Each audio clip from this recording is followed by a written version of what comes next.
Well, good morning, Renovation Church. I want to thank you all for being here on spring break, a little lighter than normal, and I appreciate you coming out. Today we are continuing in our series on the cross, and we're looking at the stations of the cross, or experiences that Jesus had on his way to the cross. Before we get into that, I have some great news about our church. Because of your generosity over the past 2 months, we've been able to help a lot of people. Recently, we cut a check for the chief of police for Louisville, Colorado, and a sergeant in that police department who both lost their homes during the Boulder County fire. And so we were able to help them with some of their expenses. We also sent some money to Tri-Lakes Cares, which is a local benevolence organization that helps low-income families in our area. And then we also teamed up with New Life Church, our sponsoring church, and we gave some money to them for their missions program, and I verified this with Pastor Brady. A portion of that is going to go and help Ukrainian refugees who are struggling in this war. So over the last 2 months, we've given over $7,000 away to help people who are hurting. So go ahead and give yourselves a hand. You're making a difference. Thank you for being a blessing to others. Okay, the title of my message today is the Coerced Cross. And we're going to look at a man today who found himself in a very uncomfortable place when Jesus was making his way to the cross. Do you feel uncomfortable today? Did you come to church this morning because of some uncomfortable situation, or you find yourself in some uncomfortable situation? Like, for example, maybe your car broke down recently and you went to get it repaired and you can't afford it, or the part's not available because of all of these supply chain issues. Or maybe it's something more serious than that that's making you uncomfortable. A couple of weeks ago, I was at the gym working out, and I saw a friend of mine, happens to be the father of one of the kids that I've coached at Palmer Ridge, on the Palmer Ridge football team. A couple of years ago, I coached his son. Son's name is Kyle, great kid. And I asked his dad, I said, "How's Kyle doing?" And he said, "Well, Rusty, you could pray for us." Several weeks ago, Kyle started having blurred vision. We took him to the eye doctor. The eye doctor says, "We need to take you to get some tests," and they found a tumor behind his eye, and the tumor's on his optic nerve. And so I said, "Oh my goodness," and I prayed with him right there. And then after that, not long after that, I went and prayed with their family and prayed over Kyle. And that family's very uncomfortable right now. Maybe you're facing something like that. What do we do when we're in a really uncomfortable situation? Well, today I want to share some truths that will help you when you find yourself in discomfort. And we're going to learn these truths from a man named Simon, who finds himself in a very uncomfortable predicament. I invite you to open your Bibles to Matthew 27. Matthew 27. And we're going to be looking at verses 26 through 32. And I want to encourage you to take notes today as well. You have your outlines on the tables there. I'm going to read the story aloud, and I want to encourage you to just follow along silently. It says, "But he," that is Pontius Pilate, the governor at the time, "he had Jesus flogged, and he handed him over to be crucified. Then the governor's soldiers took Jesus into the praetorium and gathered the whole company of soldiers around him. They stripped him and put a scarlet robe on him, and then twisted together a crown of thorns and set it on his head. They put a staff in his right hand. Then they knelt in front of him and they mocked him. 'Hail, King of the Jews,' they said. They spit on him and took the staff and struck him on the head over and over again and again. And after they had mocked him, they took off his robe and put his clothes back on him. And then they led him away to crucify him. And as they were going out, they met a man from Cyrene named Simon, and they forced him to carry the cross. After Jesus endures 5 trials, remember he endures 2 trials with the Hebrew high priests and their supreme court, the Sanhedrin, and then he has 3 Roman civil trials, and at the end of all of those trials, the governor Pontius Pilate sentences him to be crucified, and before he's crucified, he's flogged. Now, flogging was when they would whip a prisoner with a whip that had multiple strands, and at the end of the strands, there were barbs, kind of like fish hooks. And they were made out of things like glass or stone or metal. And they would rip the flesh away when they hit the backs of the prisoners. It was a very cruel punishment. They typically whipped the person 39 times, and the flogging was so brutal that they called it the near death. The near death. And indeed, many of the prisoners that experienced this died before they had a chance to even put them on the cross. When the flogging was over, Jesus would have had wounds that were so deep that you would be able to see some of his internal organs through his back. And you would be able to see some of his rib cage. His body would be soaked with blood. And after this act of torture, they make him carry his own cross. Can you imagine the cruelty of this? And he's made to march to Golgotha, also known as the place of the skull, in a very public walk of shame. By the way, I've been to Golgotha, and I've actually seen the hill where Jesus was crucified, and it has a rock formation on it that looks like a skull, even to this day. It's very steep. It'd be difficult to walk up that hill after such a beating and with a cross on your back. And so the Roman soldiers make Jesus, the innocent Son of God, carry this publicly up this hill in sort of a parade of pain. And they were experts at pain and humiliation. The idea is they wanted to make a public spectacle of this so that anybody else who was thinking about breaking the law would think twice. And it was a way to terrify the public.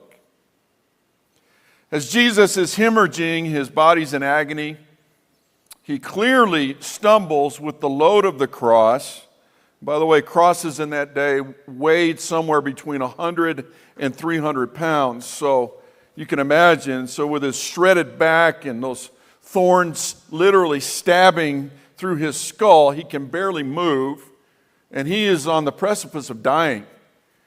And the soldiers want to make sure that he's alive when he's nailed to that cross.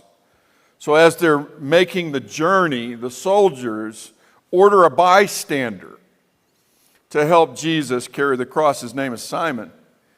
And Simon is interrupted from his schedule that day. And that's the first truth of your outline. God often works through interruption in our lives. God often works through interruption. Take a look at verse 32 again. It says, as they were going out, they met a man from Cyrene named Simon, and they forced him to carry the cross. Now, we're told a number of things about this man. First of all, we're told his name is Simon. That means he was a Jew. He was a Hebrew. It's a Hebrew name. It means one who hears. And certainly Simon heard the groans and the suffering of Jesus up close and personal. He is an eyewitness to what is happening to Christ. We're told he's from Cyrene. Cyrene is on the northern coast of Africa, modern-day Libya today.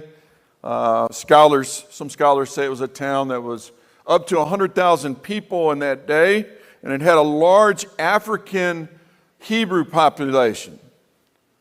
So it's during the time of the Passover, so it is likely that Simon has traveled to Jerusalem for the trip of his life.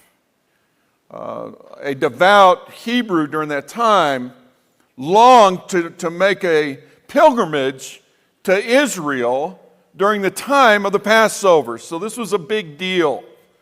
This was a trip that he had planned for a while. The town Cyrene was 1,000 miles from Jerusalem, so it took some effort for him to get there. It would be like us traveling from Colorado to the coast of California. That's roughly 1,000 miles, but can you imagine making that journey before there were airplanes, before there were cars? There's a good chance that he walked that entire way. This is a big deal to him. It'd be like a Roman Catholic taking a trip to the Vatican.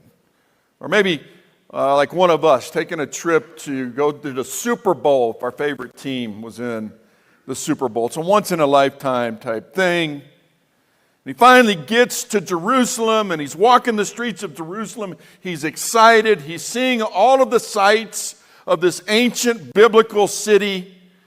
He wants to see the magnificent temple. He wants to see, Jacob's well. He wants to see all of these historical sites. He wants to celebrate the Passover, and as he's enjoying himself, he sees a crowd. He sees this parade happening, and he's like, what's happening over there? So he goes and checks it out, and he sees, to his shock, a man who is a bloody pulp trying to pull a cross up a hill. And soldiers are surrounding this man, and all of a sudden the soldiers point him out and make him carry this bloody cross. All of a sudden, he experiences the biggest interruption of his entire life. I don't like interruptions. I'm not a shoot from the hip kind of a guy. I like things to be ordered. I want to know what's going to happen in my day. I want to know what time is going to happen in my day.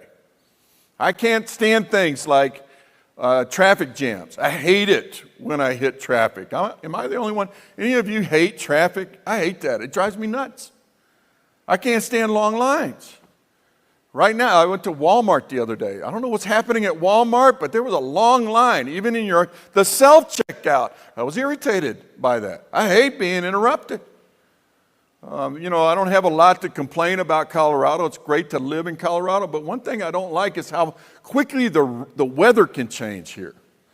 I mean, 1 minute it's 70 degrees and you're playing top golf, and the next minute you got a bomb cyclone hitting with, 75-mile-an-hour winds that's knocking your toupee off your head. It's crazy around here. I don't like those sudden ice and snow storms. I don't like to be interrupted, but here's the deal. God often works through interruption. Jesus is often interrupted in the Gospels. If you read the story of Jesus, he is frequently interrupted when he's minding his own business. He often has people coming up to him when he's trying to rest, for example, and they're asking him to heal them. He'll be teaching, and all of a sudden the Pharisees or the Sadducees, his enemies, will try to trip him up in the middle of a teaching session. He'll have people interrupt him when he's trying to rest, like by a well. All of a sudden he's dealing with a bad marriage situation. He's always being interrupted, and he's always being called upon for ministry at inconvenient times. Dr. Warren Wiersbe, the great Bible teacher, used to say we should not only study the steps of Jesus, we should also study the stops of Jesus. That would be a good series, wouldn't it? The stops of Jesus. So Simon is interrupted, and he's very inconvenienced by this situation, but God would change Simon's life through this. Sometimes, you might want to write this down, sometimes detours lead to destinies. Sometimes detours lead to destinies. Years ago, I was burning out, frankly, in ministry, and I needed a break. And so I took a little vacation, and I went home. I went back to Louisiana, where I'm from, and I had a layover in Dallas. And when I got on the flight, my plan was to start relaxing the moment I sat down in the airplane. I have this thing about airplanes. I don't know what it is, but as soon as the airplane starts to take off, I fall asleep. It's like a baby with a vacuum cleaner or something. You know how there are certain things that can make a baby go to sleep? I fall asleep instantly as soon as the plane starts to take off, and I actually look forward to that. You know, I like those little power naps on an airplane. And so on this particular trip, I was thinking I'm going to fall asleep, and I'm just going to take a little nap, start the rest right now, and I hope nobody sits next to me. I was in a bad mood. I was fatigued, and I did not want to be a pastor. I didn't want to do any ministry. And so as the passengers are coming on the plane, I'm thinking, please don't sit next to me, please, because I wanted to have the whole row to myself, not have to talk to anybody. And the flight attendant is just about to close the door, and I think I got it made, and then all of a sudden this guy jumps onto the plane. And guess where he sits? He sits right down next to me. And I was like, oh, come on, And I'm thinking, well, at least, maybe he won't talk to me. Maybe I can just go to sleep and he'll leave me alone. And by the way, I'm an ugly sleeper on a plane. I kind of felt sorry for him. I'm one of these guys that has my mouth open. I hope nobody takes a picture of me. I'm like, like that. But anyway, so I'm thinking, maybe he's going to be quiet and leave me alone. And as soon as he sits down, hey man, how you doing? I'm like, good. He goes, where are you headed? And I said, oh, well, I'm going to Dallas, and then I'm going to go to Lake Charles, Louisiana, where I'm from. And I'm thinking, he's going to stop talking to me. And he goes, so what do you do for a living? And I'm like, here it goes. I mean, it's always, you never know what people are going to say when you say you're a pastor, right? You don't know what their posture is toward being a pastor. I'm like, I don't want to talk to this guy. So I did a Chris Farley on him, and I said, hey, here's an idea. Why don't you shut your big yapper? No, I didn't do that. But I kind of wanted to, and I said, I said, I'm a pastor. And we were starting to move at that point on the runway, and he goes, why in the world would you be a pastor? He had asked a question, something like that. Why would you be a pastor? And I thought, this is turning into a nightmare. I don't want to talk to this guy. And so I said, well, and I'm looking out the window. While I'm talking to him, he's sitting here and I'm looking out the window as we're moving. And I said, well, God called me to be a pastor. And I guess another way of putting it is I like to help people get close to God because he loves people. And there's a lot of people hurting out there. And when I said there's a lot of people hurting out there, I heard this sound like somebody was choking. And I was like, what is that sound? And I look over, and this guy is doing this. And he just started bawling. Just bawling. I was like, what is going on? So I said, hey, man, are you okay? And I put my hand on his knee, and he goes, no, I'm not doing okay. I'm not doing okay. And he's just having a full meltdown. The stewardess even walked by and kind of looked at him. And I said, well, what's going on? And he said, I was just on a business trip, and I'm on my way home to Dallas, and my wife just informed me that she's going to divorce me. And it's killing me. And I said, oh, man, I'm so sorry. And so the next 2 hours, I talked to him about the love of Christ and talked to him about marriage. I basically gave him a pastoral counseling session. And when we got off the plane, we went to go get our bags, and I think his name was Peter. I said, Peter, you mind if I pray for you? And he said, no, please do. And so I put my hands on him right there by baggage claim, and I prayed, and in the prayer, I shared the gospel again. And I believe that he accepted the gospel in that moment. I walked away from that situation, and this was a big inconvenience for me. I was tired. I didn't want to talk to anybody, but in that interruption, God created an invitation. Sometimes an interruption is an invitation, and he invited that young man who was in a world of pain to come to him. Pastor Joseph Tenney puts it like this: interruption is God's invitation. God is inviting us to see him all around us in the lives of others, in our conversations, in our serving those in need. Interruption is not simply a matter of our heart developing patience. It's about experiencing true life. It is one of God's ways of waking us up to what's around us, to see there's more to be done than our self-appointed tasks. Let me read that last part again. Interruptions are to help us to see there's more to be done than our self-appointed tasks. Pay attention to your interruptions, because your interruptions are often invitations from God to take part in something that he's doing in somebody's life, okay? Second truth we see in this story is that God sometimes works through compulsion. God sometimes works through compulsion. God often works through interruption, and he sometimes works through compulsion, and this is really unpleasant. Okay? Verse 32 again. As they were going out, they met a man from Cyrene named Simon, and they forced him to carry the cross.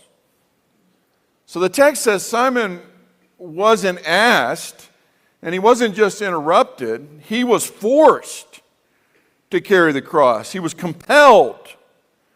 Luke 23:26 gives us a few more details of this incident.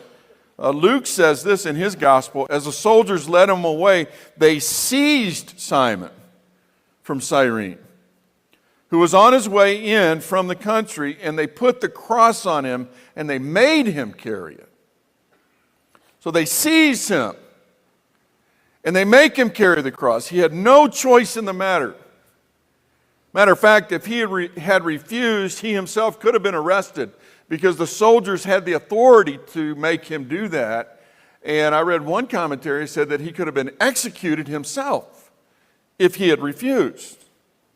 There's also probably some racism going on here.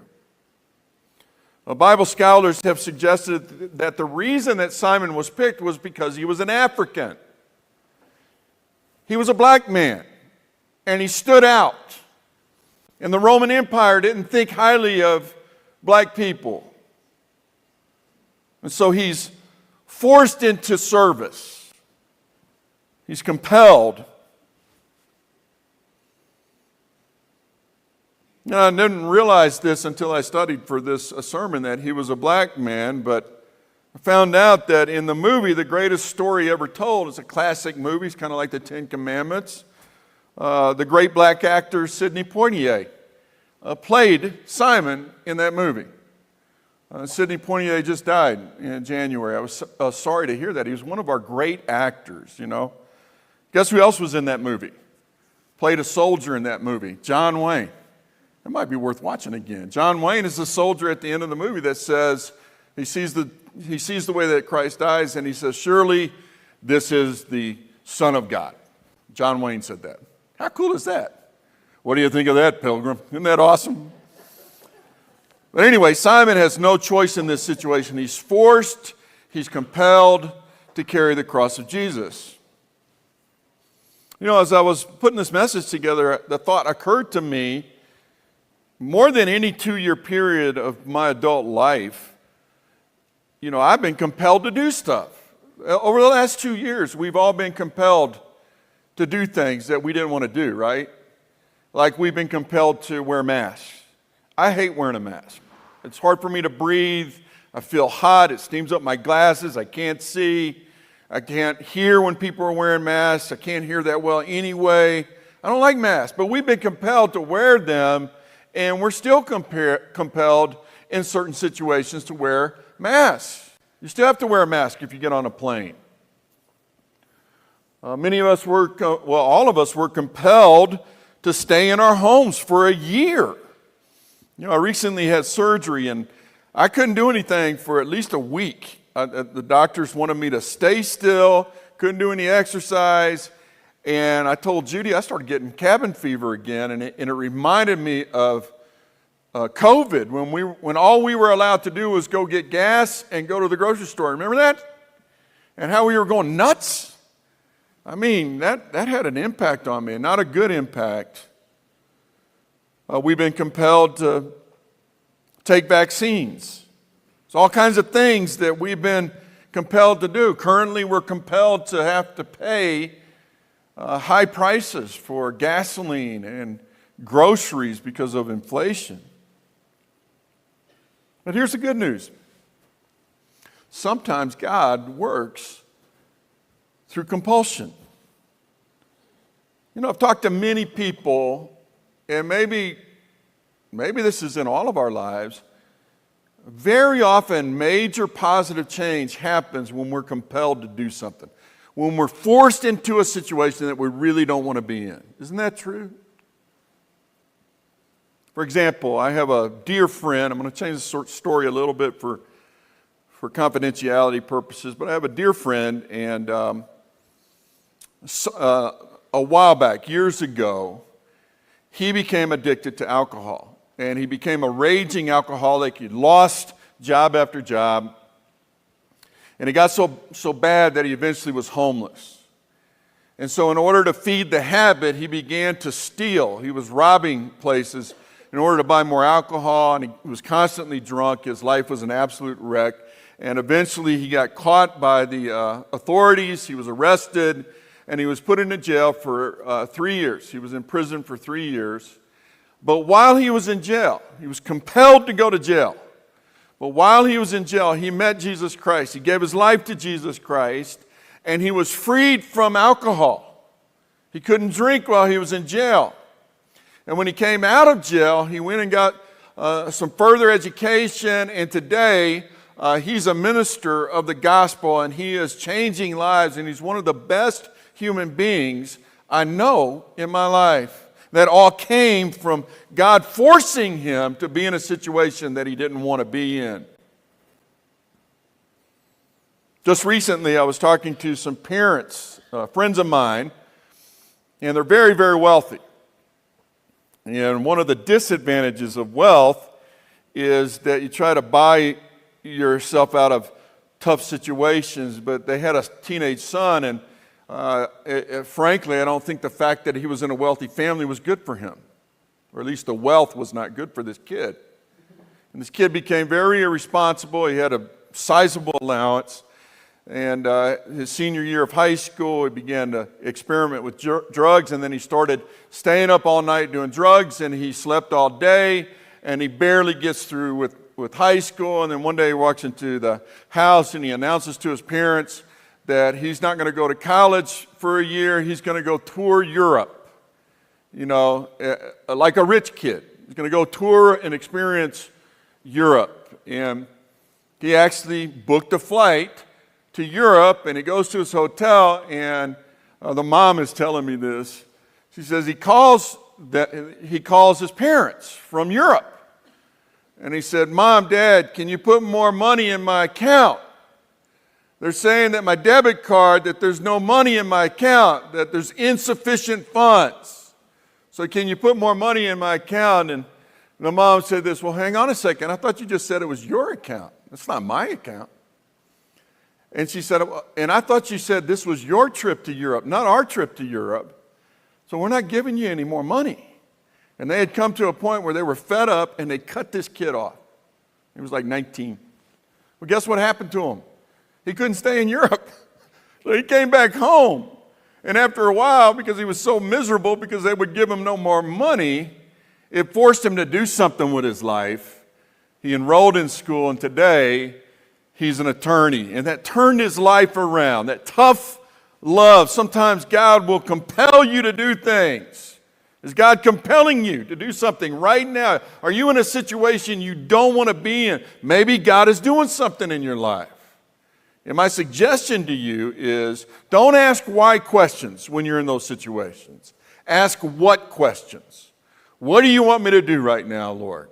What are you saying to me? Ask how questions. How can I help people in this situation? How can I serve you in this situation? How can I change in good ways in this situation? And God will guide you. Last truth, God often works through interruption, and sometimes he works through compulsion.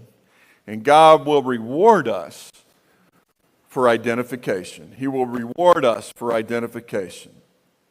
What am I talking about? Well, I want you to see how Mark, in the Gospel of Mark, describes this incident with Simon. In Mark 15:21, Mark says this, a certain man from Cyrene, Simon, the father of Alexander and Rufus, was passing by on his way in from the country, and they forced him to carry the cross.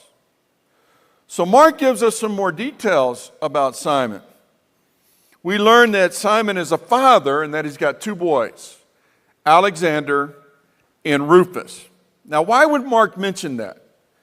And remember, in the Word of God, every word counts. There's a reason why God puts a phrase in His Word. Why would He mention Alexander and Rufus? Well, the reason that He would mention that is that His original audience obviously knew Alexander and Rufus. And I'm going to show you in a minute that it is likely that these two, this is years later, and these two men are men of God that are leaders in the church, okay? And so he's saying, hey, you guys all know Alexander and Rufus? I want to tell you about their dad. Their dad was Simon, the guy that carried the cross of Jesus. Isn't that amazing? I mean, what a legacy. That's what Mark is doing. Now, later in the book of Acts, we're told that there was a group from Cyrene, Simon's hometown, that give their lives to Christ, and they go and start new churches all over the place. And one of those churches is likely, they participated in the church at Rome, which the book of Romans is addressed to. And so check this out, Romans 16:13, the Apostle Paul, this is years later, a church has been established, and he says this, greet Rufus, the son of Simon. Greet Rufus, chosen in the Lord, which means Rufus was a very high leader at this time in the church at Rome. Greet Rufus, chosen in the Lord, and his mother, the wife of Simon, who has been a mother to me too. So Paul mentions what is likely the son of Simon. And notice the wife of Simon is described as a mother in the faith who inspires none other than the Apostle Paul himself. He says she's a mother in the faith to me. This is a great woman. And by the way, I like the name Rufus. Isn't that a cool name? I don't think I've ever met a Rufus. Some of you, if you think about having a baby and you have a boy, that would be a great name for a boy. I wish I would have thought of that when I was having kids. And wouldn't it be cool if Rufus grew up to have a roofing company? It could be roofing by Rufus. That'd be so cool. It'd be kind of like having a metal scrap company, and it'd be by Rusty, owned by Rusty. Rusty's Scrap Company or whatever. But anyway, it's clear that Rufus is a leader in the church, and what that means is that when Simon was carrying the cross of Jesus Christ, he realized that that is the Son of God, and he gave his life to Christ, and he went and led his family to Christ. He led his wife and children to Christ, and they went on to make a great impact, and they helped start at least one church in the early history of the church, which means that they are our spiritual ancestors that we can look back to. We wouldn't be here today if it wasn't for people like Simon and Rufus and Alexander and Simon's wife. They're our spiritual ancestors. I think that is so cool. Now I want to show you something that Jesus said, and it goes to the issue of identity. When Simon carried the cross, his identity changed for the rest of his life. He became identified with Christ. Now look at what Jesus says to his disciples in Matthew 16:24. It says, then Jesus said to his disciples, whoever wants to be my disciple must deny themselves and take up their cross and follow me. if you want to be a follower of Christ, if you're serious about your relationship with God, Jesus says, you will have a cross that you will have to bear, and you're going to have to follow him with your cross. Now, what does he mean by that? In a sense, Jesus is saying you're all going to be Simon. Now, does he mean that you're going to carry a literal cross? It might. Peter was crucified. His disciple Peter was crucified upside down. When Peter was crucified, he made one request. He said, don't crucify me right side up. Crucify me upside down because I'm not worthy to die the way that my Savior died. He may ask you to carry a literal cross.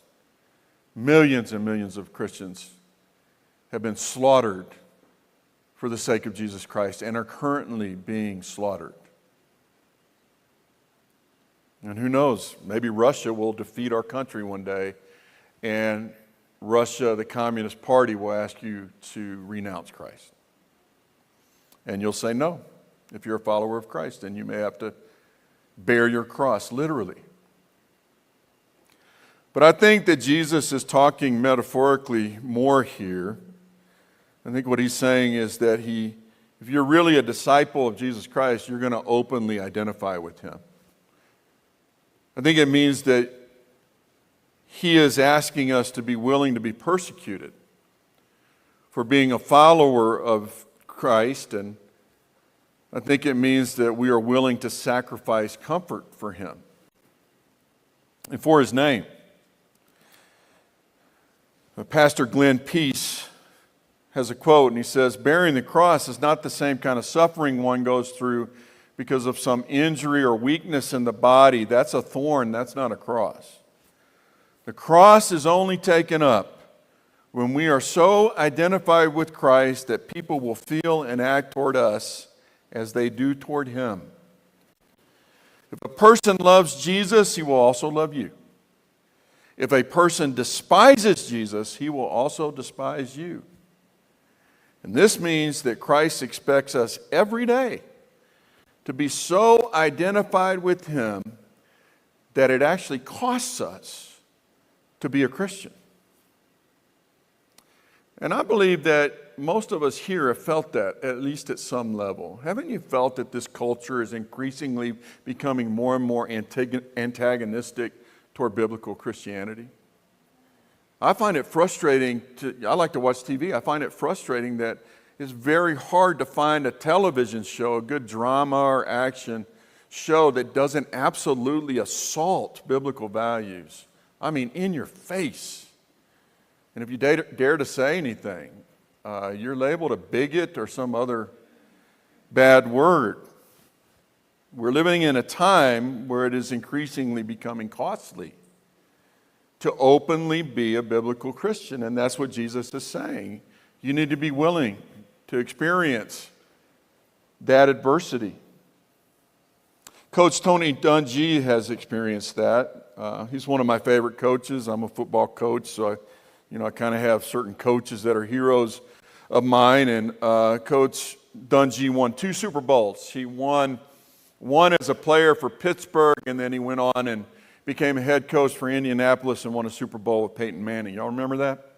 That was great season. And I was recently watching him. He was being interviewed, and the guy asked him, hey, Coach Dungy, have you ever felt discriminated against when you were seeking a head coaching position? And the guy thought, because he's black, they thought he was going to say something about race, and he goes, actually, I have been discriminated against.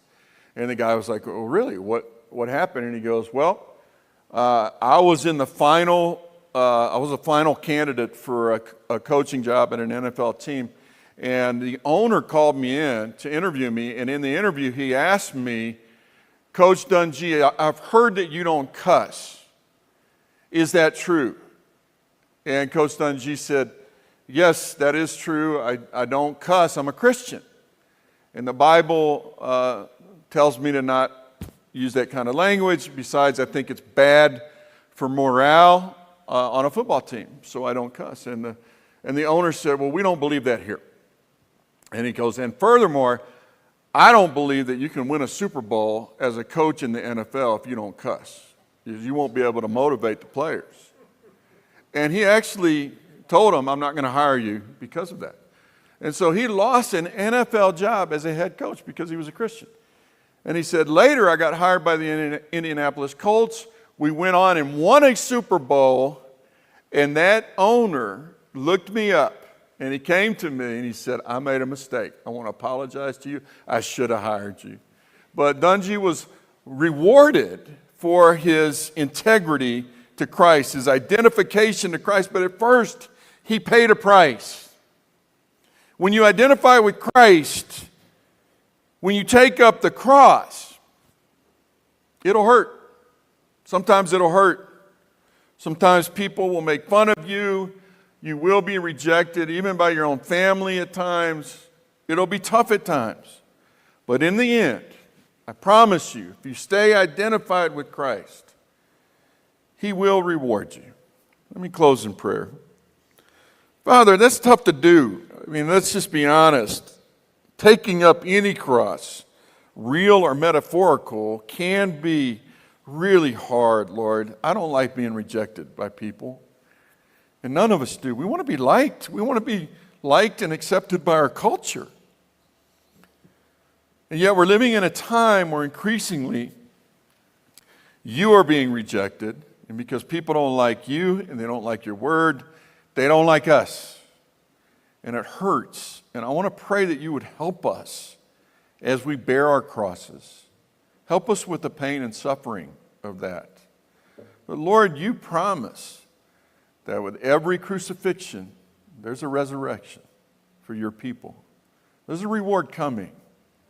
So help us to stand strong and help us to be ambassadors for you and to pay attention to the interruptions, which are really invitations to step into how you're working in people's lives. Help us to be open and aware of that. And when you compel us, and sometimes when you discipline us in ways we don't like, help us to embrace those times. And instead of asking, why me? Why me? Instead we ask, what do you want me to do, Lord, in this situation? How can I serve you? What do you want me to change? And Lord, may we glorify you like Simon did and have a legacy. Simon is famous, been famous for thousands of years, and he is known as the man who carried the cross of Christ. What a great tombstone. What a great thing to say about somebody's life. May it be said of us. Lord, now as we take our offering, I pray that it's pleasing in your sight. I pray that you would provide for this ministry and that it would be an offering that brings a smile to your face. I pray this in Jesus' name, and all of God's people said, amen. Thanks for being with us today. If you would like to partner with us in this ministry and give, you can do so at therenovationchurch.org.